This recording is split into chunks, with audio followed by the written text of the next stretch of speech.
Aujourd'hui, c'est un jour d'hommage. Je souhaite le plus beau à ma génitrice. Noble dame, je t'avais dit d'apprendre à rester calme. Tu saisis? Mon Dieu, maman.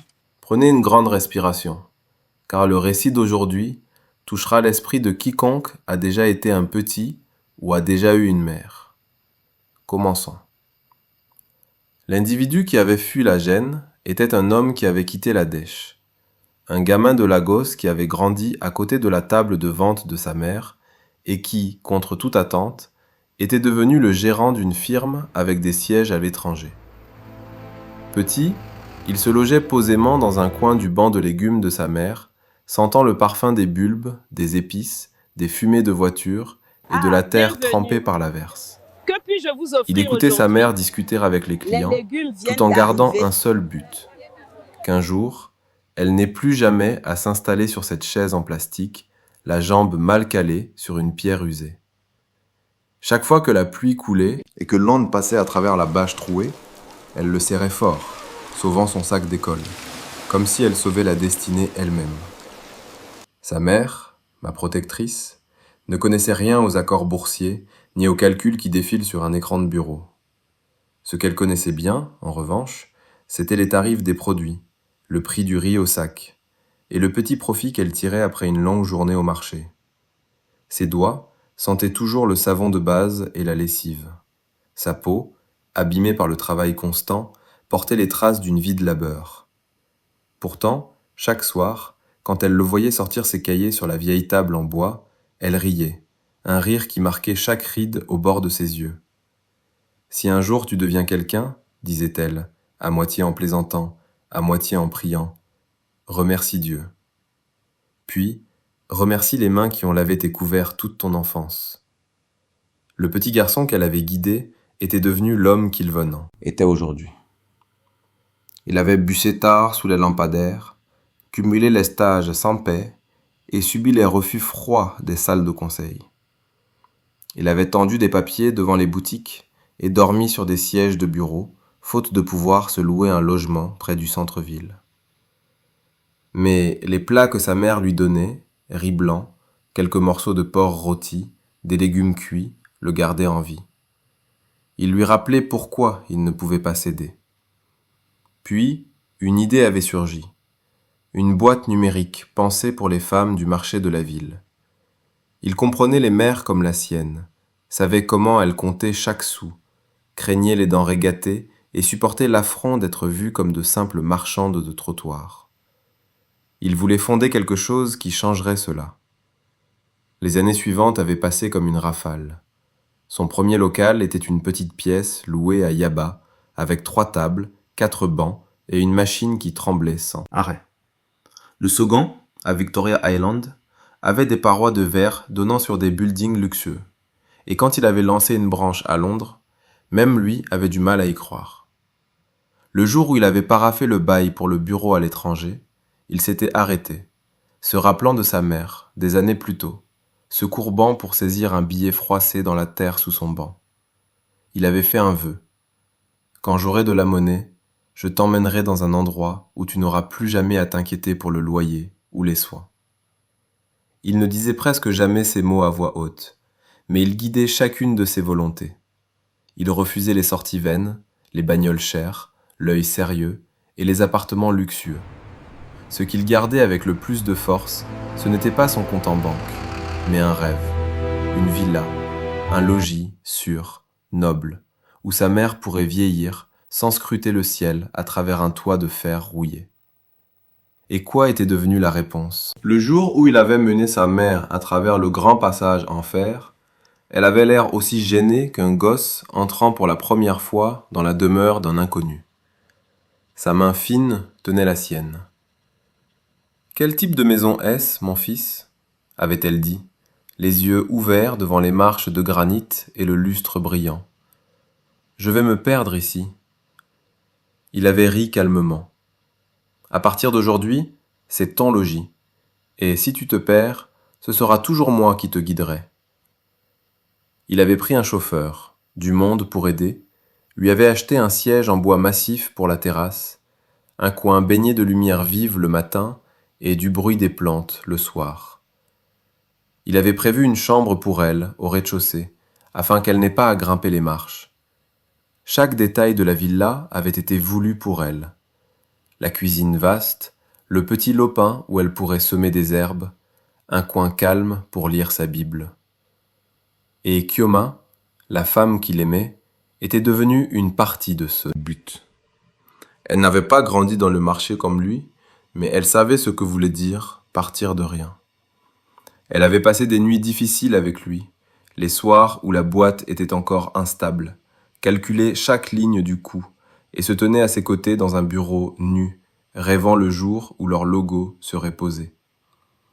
Il pensait que mettre sa mère et sa femme sous le même toit était aussi simple qu'unir les deux parts de sa vie.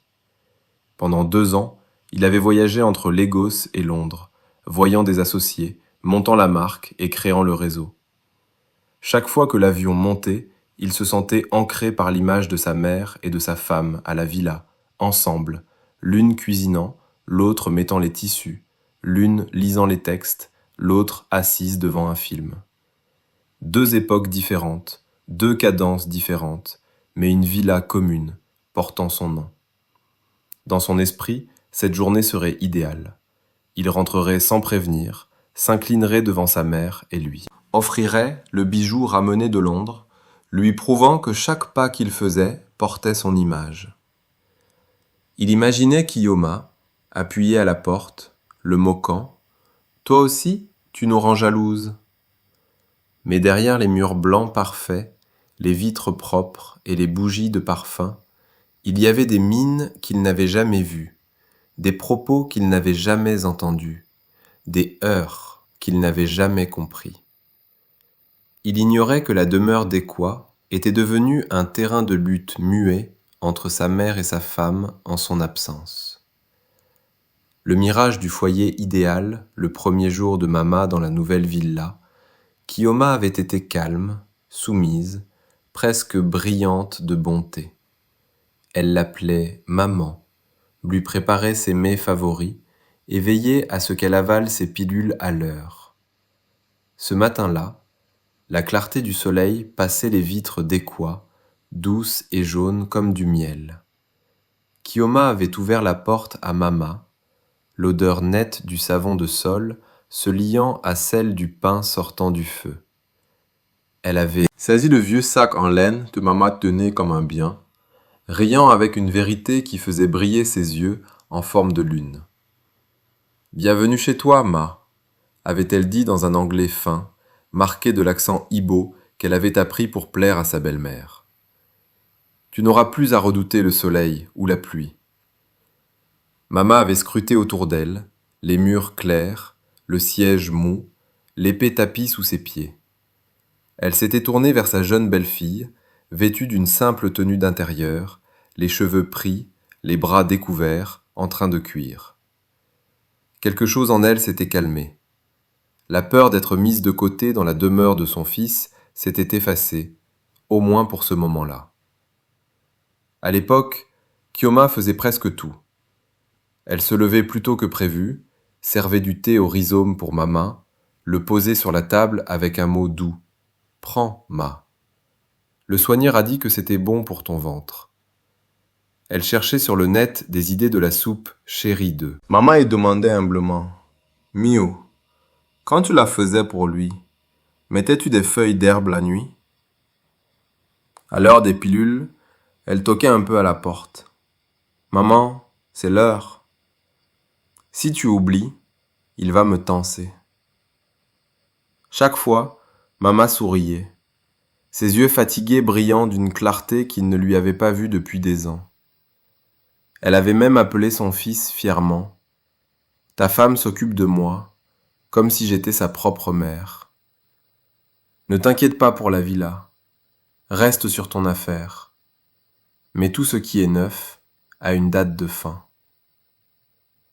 Les premières gênes étaient apparues, si petites que, s'il avait été là, elles se seraient perdues en une farce banale. Un après-midi, alors qu'il était en voyage, Kyoma peinait sur son écran dans le salon, une chanson douce en fond. Mama était posée sur la terrasse, les doigts passant sur son chapelet, écoutant un texte à la radio. Deux bruits se sont cognés dans une villa par ailleurs trop calme. Ma, puis-je couper là? Radio un moment? Je suis en appel en ligne, avait demandé Kyoma, tentant de garder une voix calme. Vas-y. Je vais juste baisser le son, avait répondu Maman. Elle l'avait fait. Quelques minutes plus tard, le volume avait grimpé, une manie naturelle de quelqu'un dont l'ouïe avait depuis longtemps baissé. Kyoma avait soufflé et mis ses boules. Elle n'avait rien dit, mais à l'intérieur, elle avait tracé un petit trait invisible. Un autre soir, Maman avait sans le vouloir versé de la sauce sur la nouvelle moquette. Le liquide rouge s'était posé comme une plaie vive. Kyoma s'était jeté, frottant avec des mots doux. « Ce n'est rien, ne t'inquiète pas, Ma. » Mais ce soir-là, pendant l'appel vidéo, Kyoma avait ri un peu. Aujourd'hui, Maman a baptisé notre nouveau tapis avec de la sauce. Il avait ri aussi, pensant que c'était juste un fait comique. Pendant ce temps, Maman lui contait la même scène autrement. Le tapis doit être très cher. J'ai versé de la sauce. Elle a dit que ce n'était rien, mais son front, on aurait dit qu'elle avait envie de pleurer. Deux visions, deux vérités, ni l'une ni l'autre tout à fait fausses, aucune ne comprenant vraiment l'autre. Avec le temps, son temps de travail s'était rempli. Il voyageait plus souvent, chaque semaine plutôt que chaque mois, Lagos, Londres, Dubaï et encore à Lagos. Son nom figurait dans des textes de finance, tandis qu'il sortait de la vie courante à l'intérieur de la villa, et quoi? Lors de chaque appel, il demandait surtout « Comment va maman? Est-elle en bonne forme? Prend-elle bien ses soins ?» Kyoma tendait le mobile à Maman avec un sourire. « Cause, je vais faire le repas. » Au début, elle le faisait vraiment. Ils n'ont pas causé depuis des jours. Pas besoin que je les coupe. Mais peu à peu, c'était devenu un geste.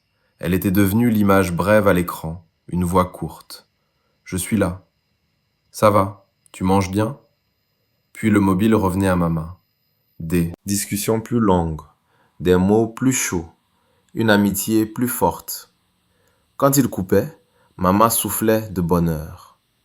Pendant ce temps, Kyoma, seule dans la cuisine, écoutait son rire venir depuis le salon et sentait son cœur se vider, comme une pièce à laquelle il manquait un banc capital. À l'intérieur, les deux femmes se taisaient. Quelque chose avait bougé. Maman avait commencé à craindre que son fils ne soit mené par sa femme, qu'il ne perde ses bases, qu'il ne perde de vue la boîte. Il était maintenant un gars à succès, entouré de fans. Des femmes plus jeunes, plus jolies, plus fortes existaient toujours. À ses yeux, le rôle d'une mère était de tirer son fils vers le sang, et le sang, pour elle, c'était toujours son fils, elle-même, et les plats pris ensemble. Kyoma, de son côté, craignait de n'être à jamais celle qui passait après dans le cœur de son époux. Elle n'était pas jalouse de Maman comme une petite fille, mais elle enviait le rang qu'elle tenait. Il passait toujours les envies de sa mère, tandis que la sienne était vue par des « Tu es forte, tu tiendras » ou « Ne te fâche pas ». Même une femme dure et libre a ses freins, et Kyoma sentait qu'elle touchait les siens. Une nuit de pluie, Maman était passée devant la porte du lit de Kyoma, entr'ouverte. La voix de sa belle-fille sortait, douce mais dure comme du fer. Quand elle ne sera plus là, tout sera plus simple. Kyoma avait dit au mobile, d'une voix basse et agitée, « Je vis dans ma propre villa, comme une passante éphémère. Même pour poser un cadre, je dois me demander si ta mère validerait. » Ma mère était fixe. Sa vieille main avait serré le bois. Et ne plus être là, cette phrase s'était tournée dans son âme, grandie en sa peur la plus forte. Pour une mère comme elle, cela revenait à dire, quand cette vieille femme partira, la vie sera plus simple. Cette nuit-là, Maman n'avait rien dit à son fils. elle avait seulement fermé une. Autre porte dans son cœur, terrant ce qu'elle avait perçu dans le coin le plus noir. Mais à partir de ce moment, son œil envers Kyoma ne fut plus jamais le même. Pendant ce temps, Kyoma aussi avait ses jours, debout devant la porte de Mama, entendant celle-ci souffler au mobile, ne lui donne pas plus de part de la boîte. Une femme qui veut tenir une boîte ne se soucie pas du sang. Ces mots frappaient Kyoma comme de petites braises brûlant jour après jour. Elle avait donné sa vie à la boîte quand elle n'était rien. Elle s'était tenue à ses côtés quand personne ne croyait en son plan. Pourtant, maintenant, quand il s'agissait de parts et de choix, elle était vue comme quelqu'un tentant de voler son mari à sa mère. Sans lui pour faire le pont, l'amour était devenu de l'envie, le respect du duel, et le calme, la lutte, la plus forte. Le retour imprévu, il se tenait au milieu de son bureau chic à Londres, entouré de vitres reflétant la lumière d'une cité qui ne dormait jamais. Il venait de signer le plus gros marché de son histoire. Les employés lui serraient la main, le saluant, et son associé avait dit « Nous vous avons choisi parce que vous n'avez jamais oublié d'où vous veniez. » Ces mots l'avaient touché en plein cœur. C'était vrai. Il savait exactement d'où il venait. Et à cause de cela, il savait exactement où il devait rentrer. Il ne pouvait pas rentrer à la gosse, les mains nues. Il voulait ramener quelque chose de grand, quelque chose qui prouverait à sa mère que chaque gain qu'il avait eu avait commencé avec elle. Il avait arpenté Regent Street, passant devant des magasins de luxe, pleins d'objets que la plupart des gens fixent seulement à travers les vitres. Mais ce jour-là, il était entré. Il avait vu chaque gourmette, chaque collier, chaque pièce bien faite. Aucun ne lui semblait assez beau, car pour lui, aucun présent n'était digne de la dame qui avait donné toute sa vie pour lui. Puis il l'avait vu, un bijou en or blanc avec une petite gemme simple. Ce qui l'avait stoppé, ce n'était pas le style, mais l'idée subite qui l'avait saisi. Il ferait graver quelque chose au dos. À maman, tu es mon premier logis, le premier foyer de ma vie. L'endroit où il dormait pendant les nuits de vent, le cœur contre lequel il se cachait quand il avait peur, la source de calme pendant chaque moment de doute de son enfance. Quand le vendeur lui avait donné la petite boîte bleue, son pouls battait fort dans son torse. Il imaginait le moment où il rentrerait au logis, Mama assise sur la terrasse, les doigts serrés sur son chapelet. Il viendrait, s'inclinerait, lui donnerait le présent. Elle sourirait. Ce type de sourire qui efface des décennies de lutte. Il avait aussi pris un foulard marqué d'un N pour Eniru. Mama aimait toujours les petits présents gentils aux objets chers. Elle disait souvent « Une mère n'a pas besoin d'or. Elle a besoin de savoir que son gamin pense à elle. » Dans l'avion, pour la gosse, il avait vu les nuages qui passaient. Le cœur plein, il avait écrit un mot à Kyoma pour lui dire qu'il rentrerait tard, afin de tenir le secret. Il les voyait toutes les deux dans ses bras, puis lui donnant le présent à Mama ensemble. La voiture l'avait pris à l'aéroport. La gosse s'étalait devant lui, plein, bruyant, fou, mais le seul endroit qui se sentait vraiment comme chez lui. En tournant dans la rue menant à Equas, il avait eu l'impression de revenir vers quelque chose de sacré. Cette vie-là était sa plus grande réussite après la boîte. Il ne l'avait pas prise pour son luxe, mais parce qu'elle était la parole qu'il avait donnée à sa mère quand il était encore pauvre. Je t'emmènerai dans un endroit où tu n'auras plus jamais à t'inquiéter pour le loyer ou les soins. Et il avait tenu cette parole. Faire sa mère vivre avec lui et sa femme lui semblait finir les pièces manquantes d'un sang, une mère qui avait tout laissé. Une femme qui avait marché à ses côtés dans chaque lutte. Il croyait que, d'une manière ou d'une autre, ces deux femmes, de temps et de caractères différents, trouverait l'accord. Mais en arrivant au logis, il avait senti que quelque chose clochait. Il avait suivi la trace de sang menant vers la cuisine, le pouls battant, comme s'il tentait de percer ses flancs. Chaque pas semblait 2 fois plus lourd. Le bruit de ses souliers sur les carreaux clairs sonnait bizarrement fort, comme si la villa calme s'était changée en une immense salle de bruit, haussant tout sauf la seule chose qu'il voulait ouïr, la voix de sa mère, quelque part en sûreté et au chaud. À la place, il entendait de l'eau qui filait, tapant le métal, coulant le sol, mêlée à ce qui semblait être des souffles durs, brisés. La porte de la cuisine était un peu ouverte. Il s'était mis juste devant, la main moite, tenant toujours le foulard marqué de sang, si fort que les traits, le dos de sa main sortait. Une partie de lui voulait entrer de suite, une autre voulait fuir, faire semblant de n'avoir rien vu, de tout être encore calme. À travers le trait de la porte, il avait vu Kyoma, les cheveux pris, debout, dur, sa tenue d'intérieur claire trempée de gouttes d'eau, appuyant sur quelque chose dans le bac en acier propre. Une tête de cheveux blancs mouillés, des bras tremblants. Mamie. Son monde entier s'était cassé en ces 2 scènes.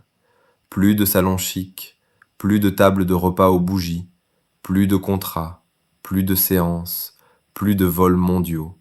Juste cette cuisine. Sa mère vieille, sa jeune épouse, les mains serrant, les bras frêles de sa mère tremblants. L'eau coulait, tapant le bac, se versant sur le sol. Des gouttes sautaient sur la mine et le cou de Mama, filant comme des pleurs qui n'avaient pas eu le temps de couler. La voix de Kyoma avait coupé l'air, froide, dure. Il faut que tu apprennes à te taire. Cause encore de la boîte, et je ferai pire que ça. Chaque mot l'avait frappé comme du fer sur l'os. Pendant un instant, tout son monde avait sauté. Plus de pensée, plus de tri, plus de quête de raison logique. Il avait poussé la porte fort. Elle avait tapé le mur comme un coup de fusil, cassant l'image d'un foyer calme. Kyoma avait retiré ses mains, lâchant de suite. Mama s'était affalée en avant, glissant le long du bac, essoufflée, tout son corps agité. L'eau continuait de couler, neutre, ignorant d'avoir été prise comme une arme dans une lutte qui n'aurait jamais dû naître. Il s'était jeté, s'était mis à côté de Mama, l'avait prise. L'eau froide avait mouillé sa tenue, mais il ne l'avait pas sentie. Tout ce qu'il pouvait sentir, c'était le poids fin et agité de sa mère dans ses bras. Un côté de son visage était bleu, de petites veines sortaient sous la peau. Sur son bras fin, des traces rouges, de la même teinte rouge qu'il avait vue sur le foulard dans le hall. « Maman, qu'est-il arrivé? Qui t'a fait ça ?» Sa voix s'était cassée. Le temps calme et fort du chef avait disparu. Le foulard taché de sang était tombé de sa main, s'était mis sur le sol gras et s'était étalé en un rond rouge clair. Il avait vu, il avait ouï. Aucun juriste ne pourrait gommer ce moment. Aucune raison ne pourrait faire oublier ce qui était fixé dans son esprit. Pourtant, au fond de lui, il cherchait fort une issue, une erreur, un fait, n'importe quoi qui pourrait empêcher son monde de tomber. Car sinon, la villa qu'il avait bâtie, le sang en qui il avait cru, le lit qu'il avait aimé, tout reposait sur du sable, prêt à s'effondrer à la première mer. Mama avait levé la tête doucement, le torse lourd. Ses yeux voilés brillaient. Il ne pouvait pas dire si c'était de l'eau du bac ou des pleurs. Elle l'avait fixé, puis Kyoma, toujours figé sur place, comme fixé au sol. À ce moment-là, il avait vu quelque chose qu'il avait refusé de voir. L'effroi, les yeux de sa mère, et quelque chose de mêlé de faute et de garde dans ceux de sa femme. Personne n'avait parlé. Seul le bruit de l'eau restait, dur. Enfin, Kyoma avait cassé le silence lourd. « Laisse-moi t'expliquer », avait-elle dit, la voix agitée, mais le dos toujours droit, les mains serrées devant son torse. Il s'était tourné vers elle, son œil aussi dur qu'une lame. Non pas parce qu'il voulait lui nuire, mais parce que tout venait d'être cassé, nu, étalé. En une seconde, ils avaient revu tout leur chemin ensemble. La petite pièce qu'ils avaient partagée, le bol de pâtes coupé en deux, les nuits blanches à bâtir sa boîte, son rire le jour où il avait signé son premier marché. Il n'avait jamais rêvé que la même femme puisse se tenir dans cette même cuisine et presser sur la tête de sa mère sous l'eau qui coule. Il avait pris la boule dans sa gorge. « L'explique » avait-il dit calmement. Trop calmement. Ce calme était plus affreux que n'importe quel cri. Kioma avait battu des yeux vite, comme si elle tentait de gommer l'image d'elle-même vue dans ses yeux. Je ne voulais pas lui nuire. Je voulais juste... Elle avait douté, son œil passant du bras blessé de Mama avant de se cacher. Je voulais juste qu'elle m'écoute. Elle ne cesse de me dire, avide, de mépris, de dire que je ne mérite aucune part de la boîte. Tu sais ce que j'ai dû ouïr pendant 2 ans en ton absence ? Ces mots s'étaient jetés, à moitié priant, à moitié gardant. J'ai perdu le cap, j'ai juste pressé un peu. Je ne voulais pas la tuer ou quoi que ce soit. Je voulais juste qu'elle se taise assez longtemps pour mourir. Tu n'es jamais là, tu ne sais pas ? Sa voix était basse, mais dure comme un rasoir. Sa main n'avait pas quitté l'épaule de ma main. Tu appelles ça perdre le cap, un peu ? Les lèvres de Kioma bougeaient. Ses doigts s'étaient noués si fort que leur os était devenu blanc. Des pleurs filaient sur sa mine, mais ses bruits portaient non. Seulement de la peur, mais des cycles de colère gardés. Tu vois toujours les choses de son côté, avait-elle crié.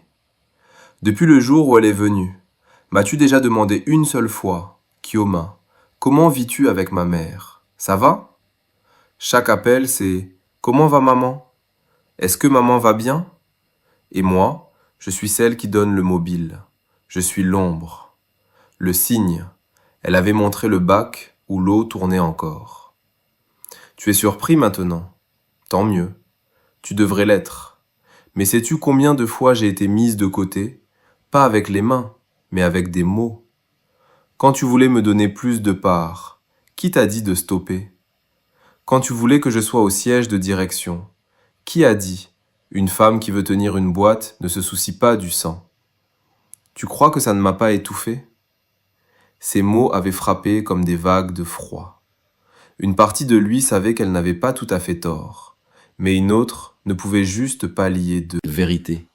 L'épouse qui avait tout bâti avec lui et la femme dont il venait de voir les mains sur sa mère. Il avait serré l'épaule de Mama plus fort, comme si c'était la seule chose dure qui restait dans la salle. « Je ne nie pas que tu es peiné, » avait-il dit calmement, luttant pour empêcher sa voix de se casser. « Je ne nie pas que Mama soit dure, têtue, figée dans ses façons.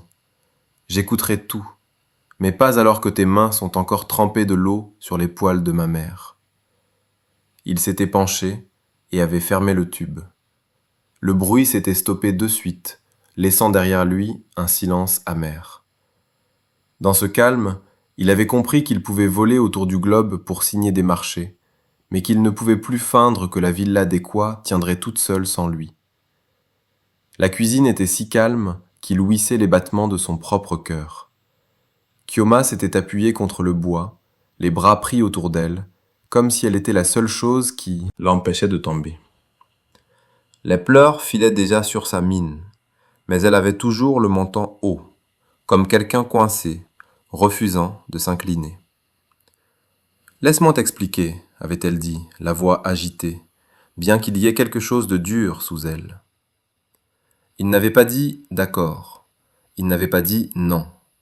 Il était juste resté là, entre Mama et Kioma, la main toujours mise sur l'épaule de sa mère, les yeux fixés sur la marque qui s'étalait sur sa joue. Son silence pesait dans l'air comme un choix en suspens. Kioma avait avalé sa salive, soufflé fort, puis parlé, ligne par ligne. Je voulais juste lui faire peur. Je ne voulais pas lui nuire. Je ne suis pas folle. Je ne suis pas un démon, peu importe ce que tes yeux disent en ce moment. Elle avait montré le bac où l'eau tenait encore à l'acier. Je voulais juste qu'elle mouillisse. Ta mère ne mouille jamais. Elle nouille que toi et elle-même. Elles s'entremettent dans tout. Notre lit, la boîte. Avec qui tu signes? Qui tire quel profit? Qu'est-ce que j'ai été dans cette vie-là pendant les 2 derniers cycles?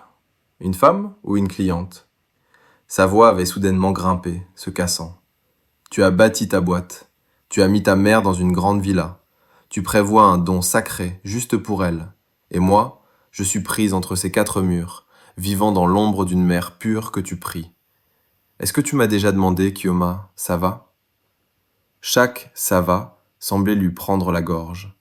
Mama avait un peu bougé, comme si elle voulait dire un mot, mais il avait mis une main sur son épaule, disant « Laisse-la finir ». Kioma avait ri, un bruit sec et aigre. « Réponds-moi une fois. Chaque fois que tu appelles au logis, quelle est la première chose que tu dis? Où est maman? Laisse-moi lui parler. Je suis juste là. Est-ce que tu me vois?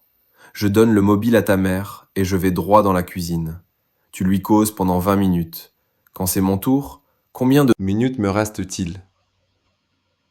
Il avait ouvert la bouche pour causer, mais elle avait repris comme une digue qui venait de céder.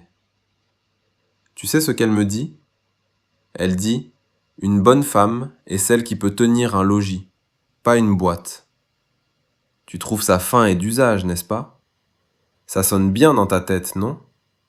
Mais pour moi, cette phrase gifle chaque titre que j'ai eu, chaque cycle que j'ai passé à bâtir ma propre vie. Tu crois vraiment que je n'ai rien sans toi? Elle s'était tournée vers Mama, les yeux pleins d'un mélange de rage et de pleurs. Tu m'appelles avide. Tu dis que je ne saisis pas le prix de l'argent. Tu oublies qui est resté debout avec lui toutes ces nuits à faire les prix, qui a aidé à voir les prêteurs, qui se tenait là et leur disait qu'il était le futur de la ville. Tu as oublié ou tu veux ne pas t'en souvenir? Mama était restée calme. Le calme de quelqu'un de vieux, tiré au milieu d'un champ de lutte, tentant de se protéger sans mettre le couteau plus fort dans le cœur de son fils. Kioma l'avait fixé à nouveau, sa voix se perdant. Et tu dis toujours que tu es au milieu. Mais t'es-tu déjà vraiment mis de mon côté?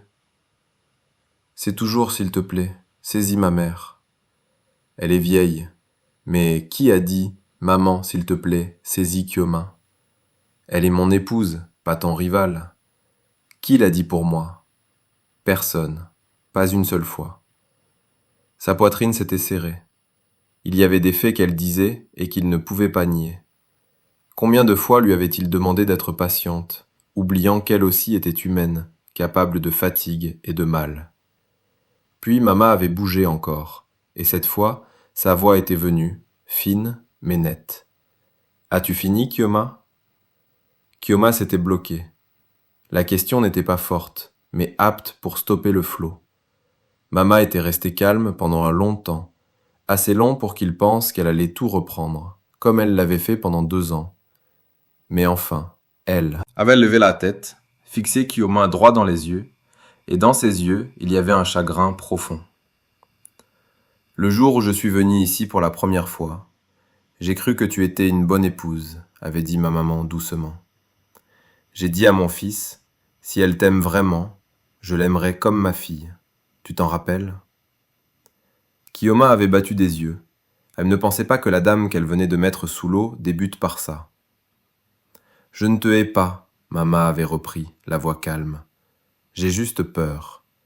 Les vieux ont peur de beaucoup de choses, tu le sais.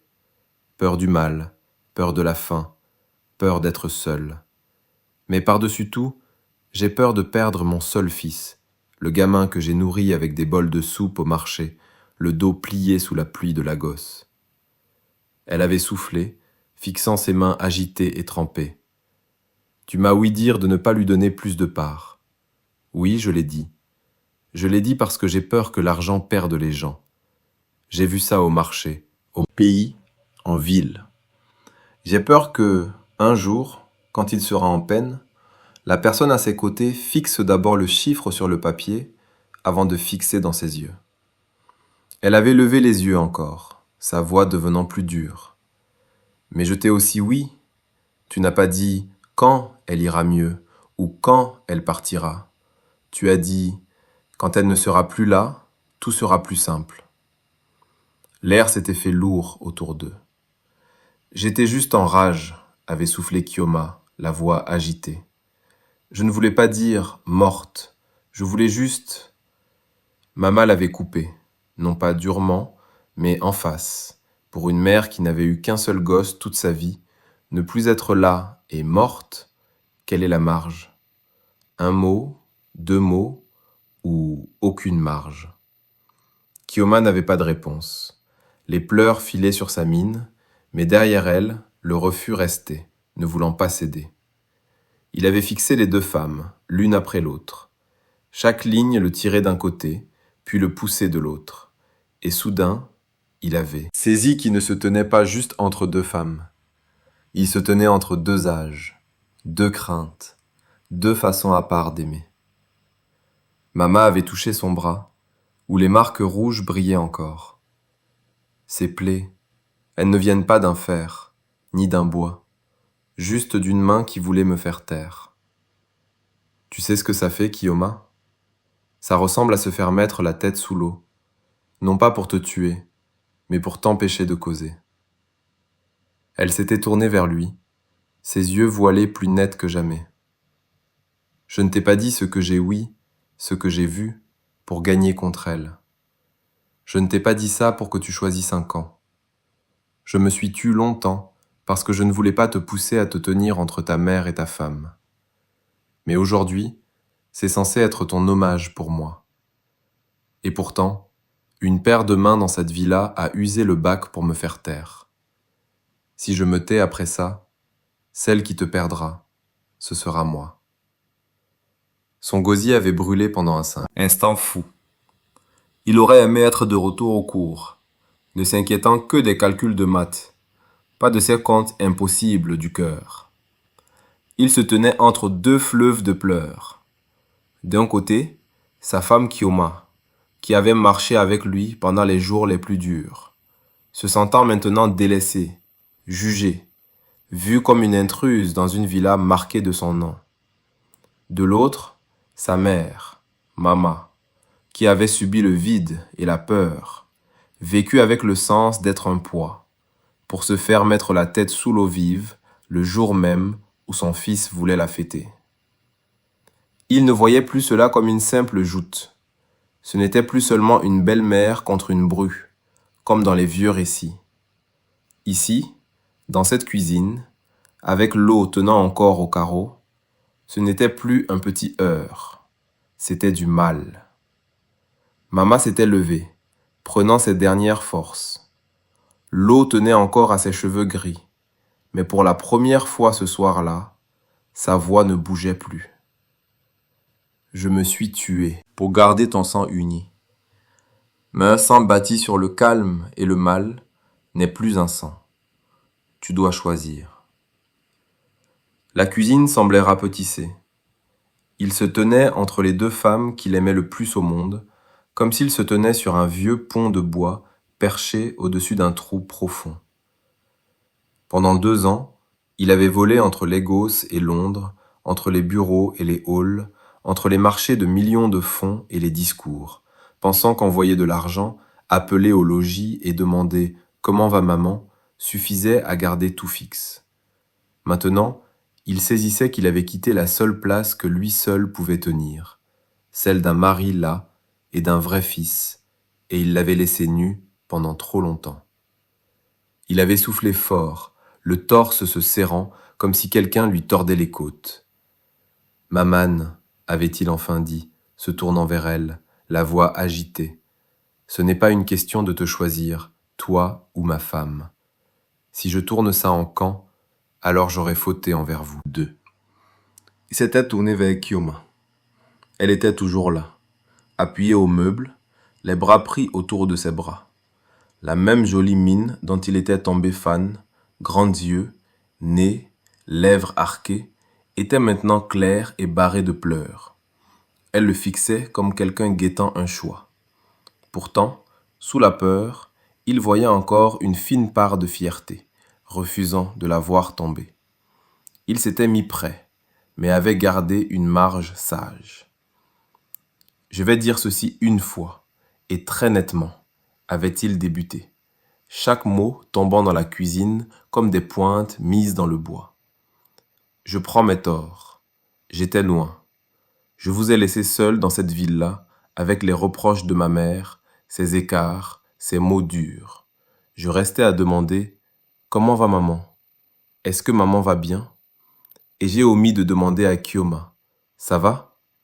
J'ai pensé que bâtir ma vie, tirer des fonds, mettre ma mère dans une grande villa suffisait. J'avais tort. Les yeux de Kioma avaient bougé. Elle ne pensait pas qu'il dise « j'avais tort » aussi simplement.